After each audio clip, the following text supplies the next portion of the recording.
NASA was run by former Nazi Wernher von Braun, who was beholden to the U.S. government for secretly importing him into the country via Project Paperclip. As were the dozen astronauts were Freemasons and the sons of Freemasons.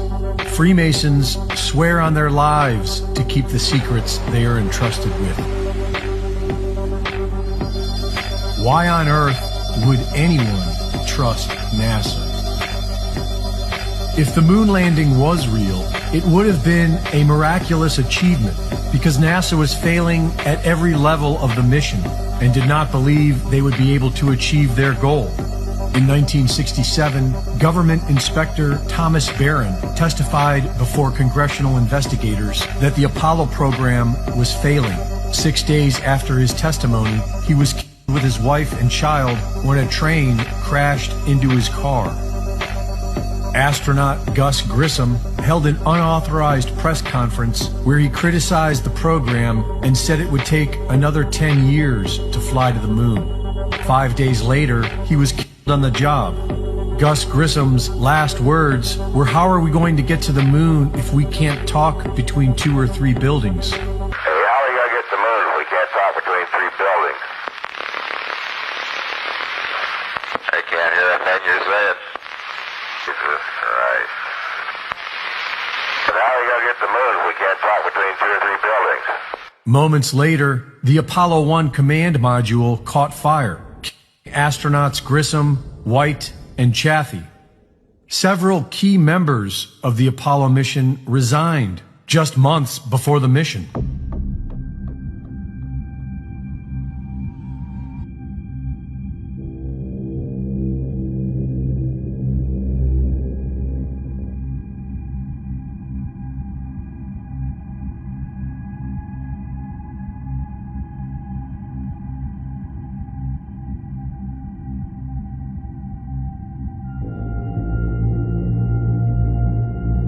Problems with communications, the rockets, and the lunar module.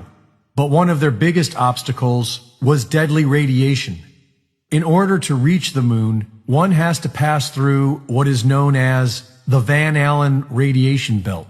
And NASA announced in 2014 that this was still a problem when they launched an unmanned spacecraft to try to solve it.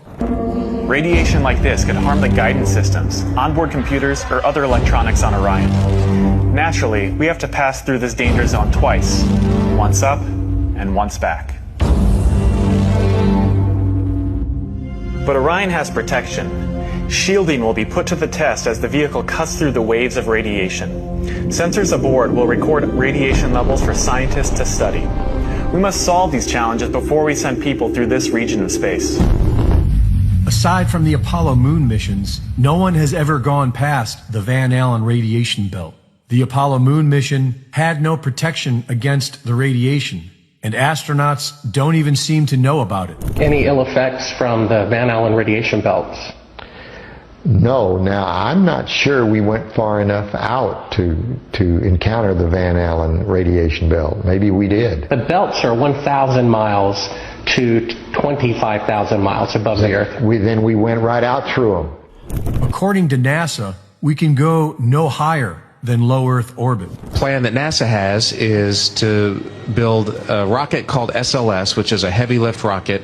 It's something that is much bigger than what we have today, and it will be able to launch the Orion capsule with humans on board, as well as landers or other components to destinations beyond Earth orbit. Right now, we only can fly in Earth orbit. That's the farthest that we can go. And this new system that we're building is going to allow us to go beyond and hopefully take humans into the solar system to explore. So the moon, Mars, asteroids, there's a lot of destinations that we could go to.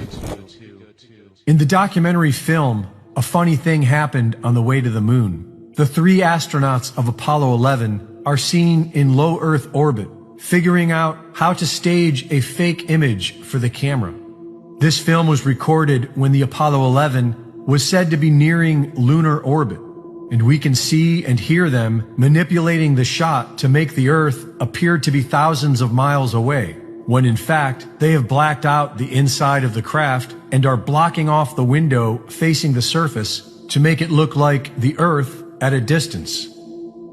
When we hear Houston radio approval for the shot, the astronauts do not respond until an unknown third party can be heard whispering, "Talk." Hello, Apollo 11. Houston, Goldstone says that the TV looks great. Over.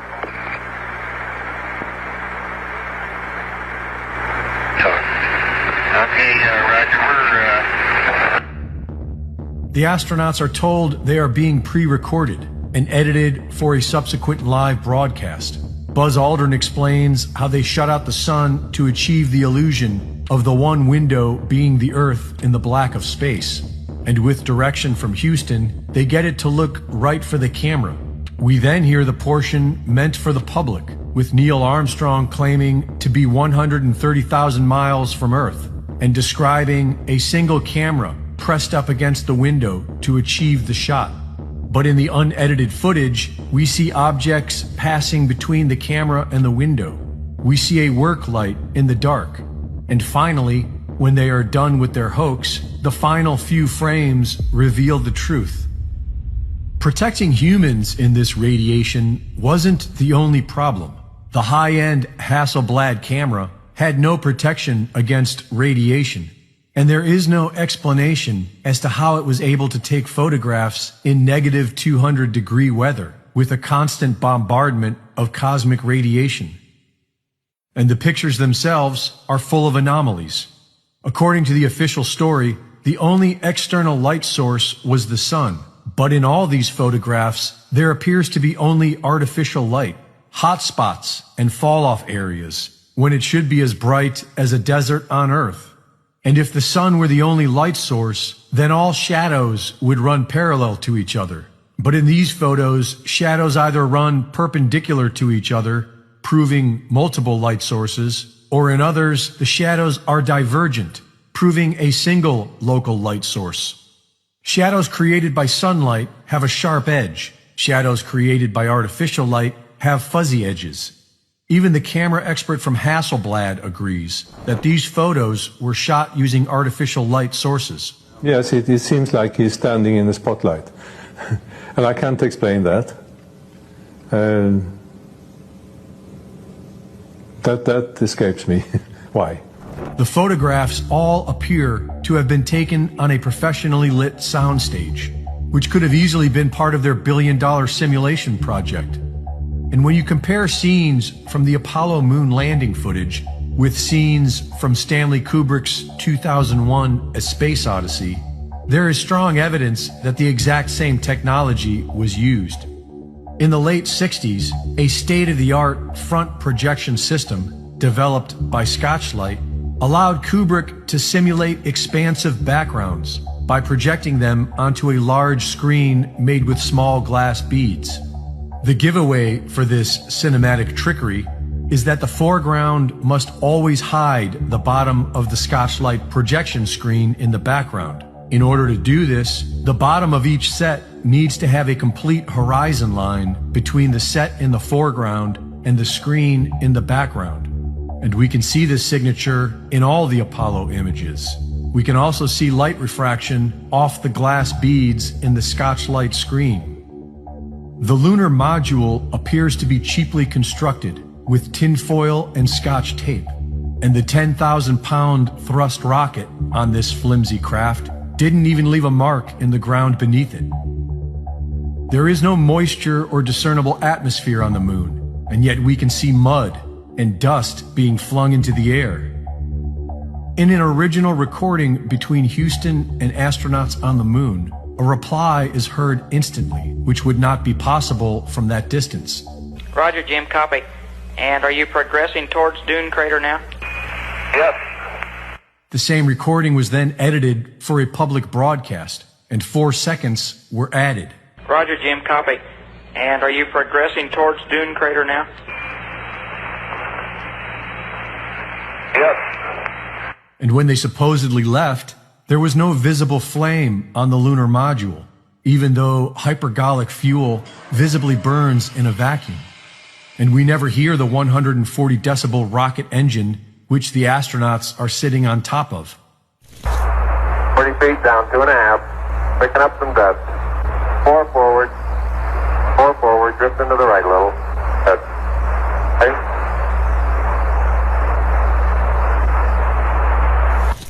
During takeoff, when it would have been burning at its loudest, an astronaut plays a musical recording, accentuating how quiet it is inside the craft. 99 Pro. Good liftoff, automatic.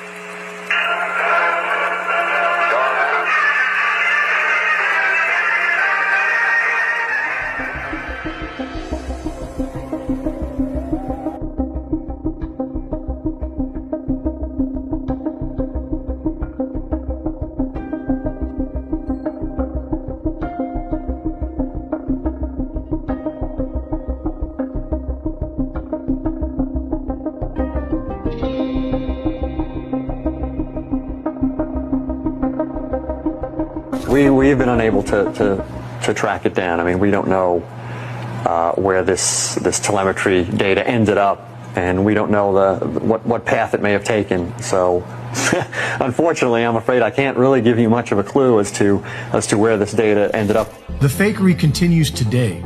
Air bubbles can be seen in what we are told is outer space, but what appears to be an underwater set. We must always question everything. Thank you for watching.